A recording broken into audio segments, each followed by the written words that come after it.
Hi friends, welcome to my channel Roja Kiran 2020. Video చివరి వరకు చూసి వీడియో నచ్చినట్టయితే లైక్, షేర్, కామెంట్, సబ్స్క్రైబ్ చేయడం మర్చిపోకండి.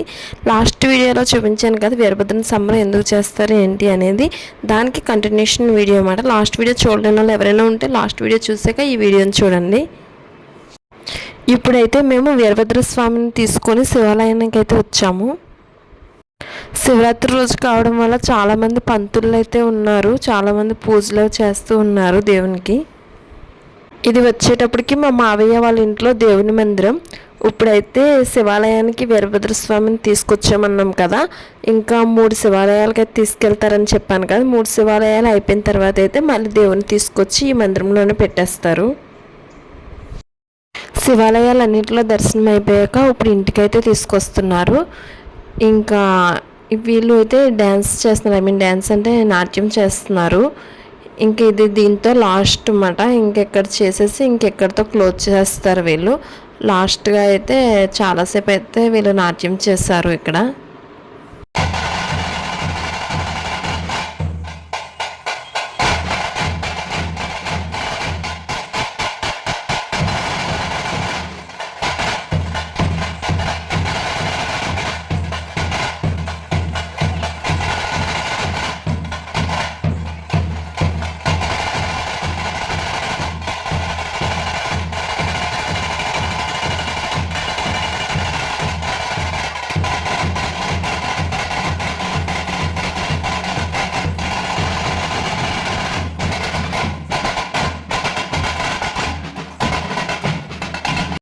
ఇప్పుడు ఇంకా స్వామివారి ఊరేగింపు, శివాలయాల దర్శనం అన్నీ అయిపోయాక స్వామివారిని అయితే ఇప్పుడు ఇంట్లోకి తీసుకొస్తున్నారు. ఇప్పుడు ఒక అతను వస్తున్నారు కదా, ఆరెంజ్ కలర్ కండువాతో ఒక అతను ఉన్నారు చూడండి, అతనే మెయిన్ గురువు మాట. ఈ సంబరం అంతా దగ్గరుండి జరిపించింది అతనే గురువు గారు. వీరభద్రునికి సంబంధించి కథ అన్నీ అతనే చెప్పారు, పూజ చేసింది కూడా అతనే. ఇలా వీరభద్రుని సంబరం అలాంటివి ఏమైనా చేసుకోవాలి అంటే ముందుగానే అలాగ గురువులు ఎవరైతే ఉంటారో వాళ్ళతో ముందుగానే మనం మాట్లాడుకోవాలి. వాళ్ళే అన్ని అరేంజ్మెంట్స్ అవన్నీ చేసుకుంటారు. అంటే ఇంత అవుతుంది అని చెప్పి అయితే మనకి అమౌంట్ చెప్పేస్తారన్నమాట. వాళ్ళ అందరినీ తెచ్చుకుంటారు, డప్పులోని అలా నాట్యం చేసే వాళ్ళందరినీ వాళ్ళే పురమాయించుకొని తీసుకొస్తారన్నమాట.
ఇంకా ఇప్పుడు గురువుగారు అయితే స్వామివారిని మనస్ఫూర్తిగా ప్రార్థించుకోమని చెప్పి ఇంకా దేవునికి అలంకరించిన అలంకరణ ఆభరణాలు, పువ్వులు అలాంటివన్నీ తీసేసి స్వామివారిని అయితే దేవుని మందిరంలో పెట్టమని చెప్తున్నారు.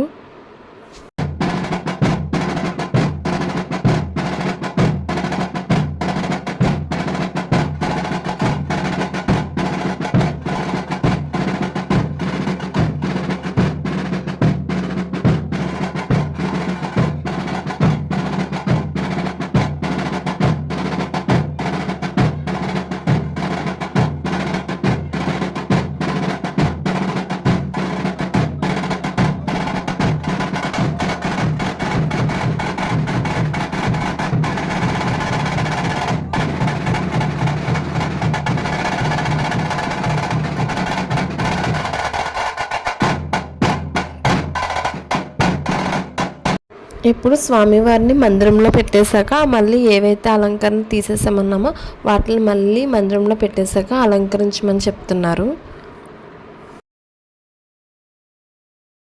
ఇంకా లాస్ట్లో స్వామివారి పూజ అంతా అయిపోయాక ఇప్పుడు హారతి అయితే ఇస్తున్నారు.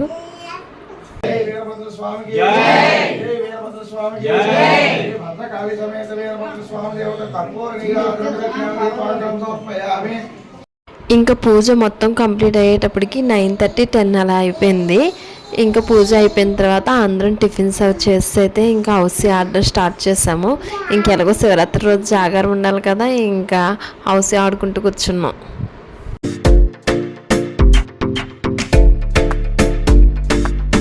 ఈ విధంగా ఫ్యామిలీ మెంబర్స్ అందరం ఇలాంటి పండుగలు ఏమైనా జరిగినప్పుడు, ఇలాంటి ఏమైనా ఫంక్షన్స్ అలాంటివి జరిగినప్పుడు అందరం సరదాగా కలిసి ఆడుకుంటా మెమరీస్ ఎప్పటికీ గుర్తుంటూనే ఉంటాయి.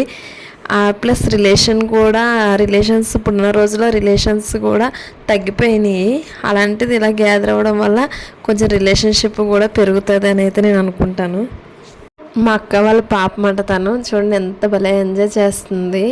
మా పర్ణికకైతే చాలా బాగా నచ్చేసింది. ఎందుకంటే దాని ఏజ్ ఉన్న వాళ్ళు ఫ్రెండ్స్ అయిపోయారు దానికి, ఇంకా వాళ్ళతో ఆడుకుంటూ ఉంది. ఇప్పుడు టైము నైట్ 12 అయ్యింది. ఇంకా ఇక్కడ శివునికి అయితే శివరాత్రి రోజు నైట్ 12 గంటల నుంచి అయితే తడి బియ్యం ఉంటాయి కదా, తడి బియ్యం ఆరబెట్టేసిన తర్వాత ఆ బియ్యాన్ని అయితే దేవుడి మీద అభిషేకంగా వేస్తారంట. ఇంకా సరే అని చెప్పి మేము కూడా బయలుదేరాము దేవుడికి అభిషేకము బియ్యం వేయటానికి అని చెప్పి.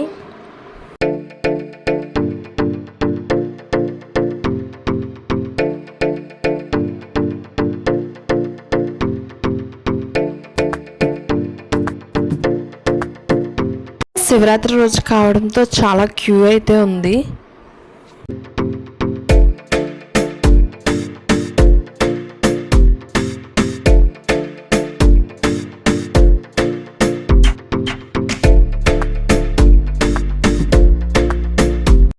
ఇప్పుడు ఇంకా మాకు స్వామివారి దర్శనం అయితే కంప్లీట్ అయిపోయింది.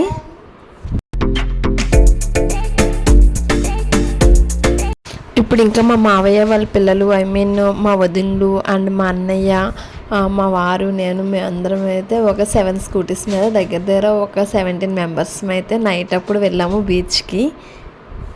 ఇంటి దగ్గర స్టార్ట్ అయినప్పుడు అయితే అందరం కలిసి ఒకేసారి బయలుదేరాము. కానీ రీచ్ అయ్యేటప్పుడు మటుకు అందరం ఒకే టైంకి అయితే రీచ్ అవ్వలేదు. ఎందుకంటే ఎవరికి తెలిసిన రూట్లో వాళ్ళైతే వచ్చేసారు. ఇంకా ఫోన్లు చేసుకొని మేము ఎక్కడున్నాం, మీరు ఎక్కడున్నారు, మీరు ఎక్కడున్నారా, మేము ఎక్కడున్నాం అని చెప్పి అయితే ఎలా ఒకలాగా చివరికి కలుసుకున్నాము.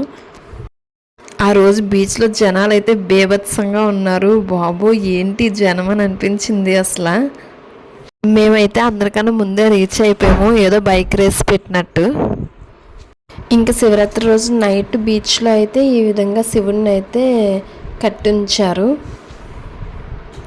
చూడటానికి అయితే చాలా బాగుంది ఇది. ఇంకా అందరూ ఫొటోస్ దిగుతూ ఉన్నారు. ఇంక ఫొటోస్ అంటే ఆగుతామా, ఇంకా మేము కూడా వెళ్ళి ఒక 4-5 ఫొటోస్ అయితే దిగేసి వచ్చేసాము.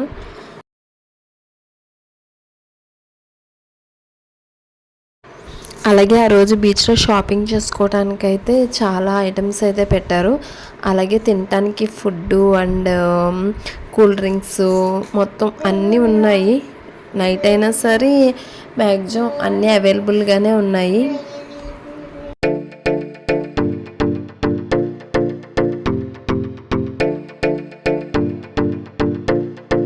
ఇంక ఇక్కడ మా అన్నయ్య వదిన వాళ్ళు అయితే ఇంక బీచ్లో స్నానం చేయడానికి అయితే రెడీ అవుతున్నారు. ఇంకా బీచ్లో ఇలా గవ్వలతో చేసిన డెకరేషన్ ఐటమ్స్ అయితే చాలానే కనిపించాయి.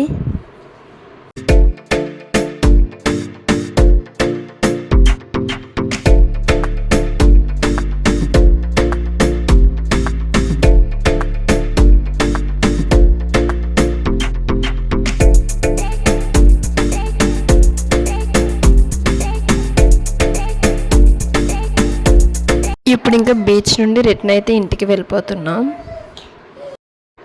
ఇది వచ్చేటప్పటికి నెక్స్ట్ డే ఆఫ్టర్నూన్ మాట భోజనాలు చేస్తున్నాము. మొత్తం ఫ్యామిలీ మెంబర్స్ అందరం కలిసి ఒక దగ్గరే భోజనాలు చేస్తున్నాము.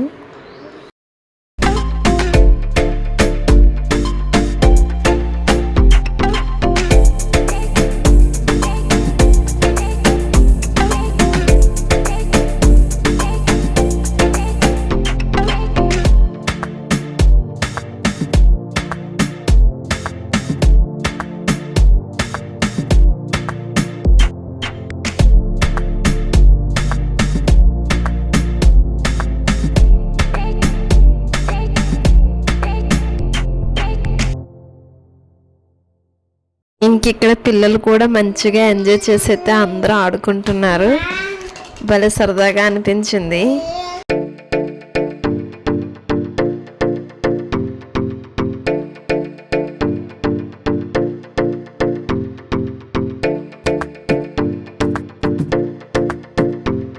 ఓకే ఫ్రెండ్స్, వీడియో నచ్చినట్టయితే లైక్, షేర్, కామెంట్, సబ్స్క్రైబ్ చేయడం మర్చిపోకండి. Thank you.